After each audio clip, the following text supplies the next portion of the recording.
Okay, so this might sound weird, but I don't think I learned how to hear God. I think I just accidentally rewired my brain because I didn't sit down and go, okay, God, let me rewire my mind so that I can hear you better. That's not what happened at all. What I actually started doing was I started bringing my inner world into the light. My doubts, my intrusive thoughts, my trauma responses, my negative self talks. I stopped letting all of that just run quietly in the background. And instead, I started bringing it to God because I hit a moment of despair where I felt like I had nowhere else to turn. And I thought, well, then let me just take it to God.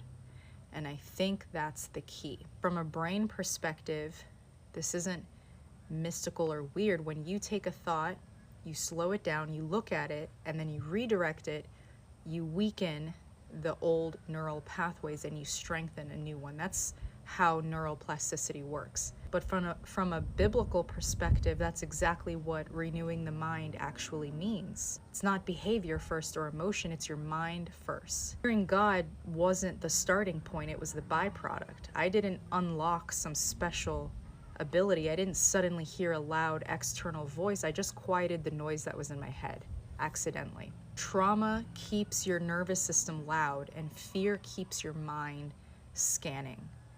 And your intrusive thoughts, they keep your attention fractured. And when I stopped arguing with my thoughts, I stopped suppressing them. I stopped automatically believing them, and I instead started bringing them to God. My brain just stopped living in constant threat mode.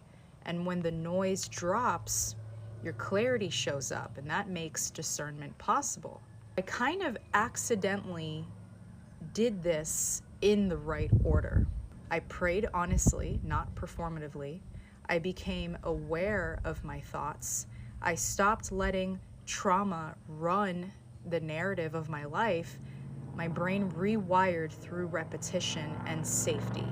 And the noise just got quieter, the connection started forming, and then understanding followed, and then hearing God became easier. It's not because God suddenly showed up. My mind just finally had room to perceive. I don't think that this looks the same for everyone. God isn't running a one-size-fits-all formula, but the pattern, that's consistent. Renewing the mind, it's not spiritual language, not just spiritual language, it's a mechanism. And I didn't learn it first, I had to live it.